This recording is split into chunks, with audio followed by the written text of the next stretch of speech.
За процесуального керівництва Запорізької обласної прокуратури до суду скеровано обвинувальний акт стосовно 4 учасників міжнародної схеми з контрабанди прекурсорів для виготовлення та продажу метамфетаміну.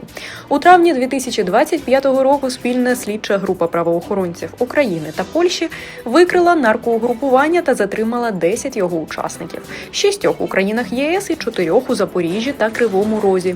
Розслідуванням встановлено, що таблетки з псевдоефедрином купували в польських аптеках, накопичували партіями та переправляли в Україну, маскуючи під посилки з кормом для тварин і дитячим харчуванням. У Запоріжжі прекурсори фасували та збували по всій державі. Частину використовували у 2 нарколабораторіях, які обвинувачення облаштували у Кривому Розі для виготовлення метамфетаміну. Щомісячний прибуток угрупування перевищував $100 000 США.